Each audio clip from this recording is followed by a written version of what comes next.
Remember how we talked about separating truth from falsehood with claims of truth? There are many ways that we could use to find out the truth about how the world works and why people act the way that they do.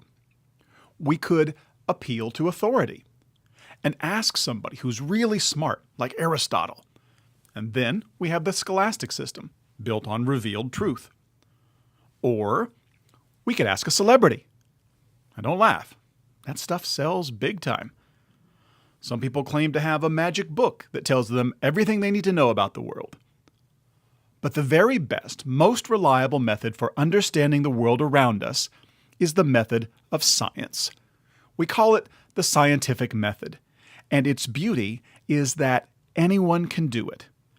Everyone can understand it. And properly done, what we learn from the scientific method teaches us something important about reality. Scientific research is done in a variety of settings and with a variety of techniques. In its purest form, scientific research uses laboratory experiments, such as with biological specimens, tissue samples, or slides, or using laboratory rats, the stereotypical lab rats. Scientists also use computational research, in which they create computer models. This is the realm of big data and data science. It uses algorithms to make predictions based upon massive data sets. When you watch the weather forecast and learn that it will rain at 10 a.m. tomorrow morning, you are watching computational science at work. Other researchers use qualitative approaches to understanding the world. They talk to people in focus groups or conduct interviews. They study written documents, audio and video archives, or internet social media transcripts. Qualitative researchers use open-ended surveys in which they gather rich data about the lived experience of human beings. Other researchers, like me, and now you, do quantitative study.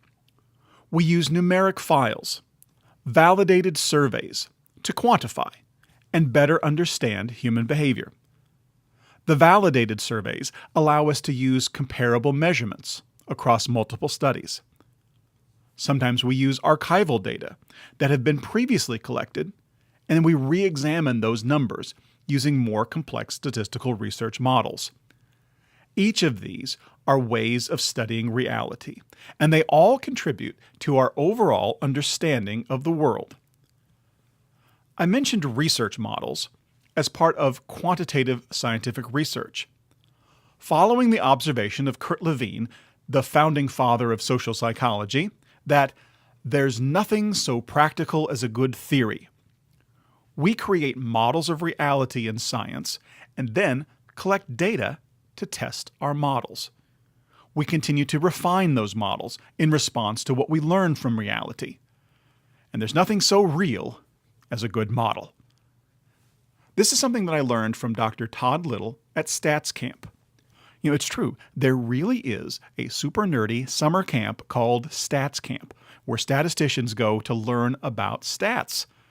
Been there twice myself already. Anyway, Todd Little said that good research models depict reality. And DEPICT was an acronym. Using the scientific method to model reality allows us to describe behavior transparently and systematically, so that we are clear about what we study. Explain the forces that give rise to behaviors, so that we can predict when and under what conditions behaviors will occur in the future. Improve quality of life by the use of knowledge, because the more that you eat from that tree of knowledge, the better. Change behavior. Perhaps change unwanted behaviors, or maybe reinforce wanted behaviors. And finally, test all of the above. We could begin by looking at the scientific method in practice. In this section, you can find a link to the roadkill experiment, in which researcher Mark Rober tested whether cars were more likely to hit turtles or snakes. He used a rubber turtle, a rubber snake, a rubber tarantula, and a leaf in his experiment.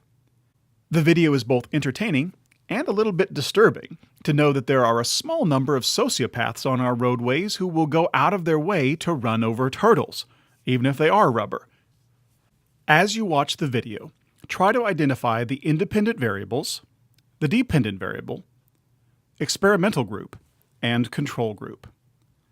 The point of research is to draw conclusions about a larger group of individuals based on what we learn about a smaller group of individuals. When we compare our conclusions to those of other researchers investigating similar problems, we learn about the world around us. We apply our creativity with scientific rigor in order to make sense of reality. So, I want to leave you with a poem by Rudyard Kipling that makes this point very clearly.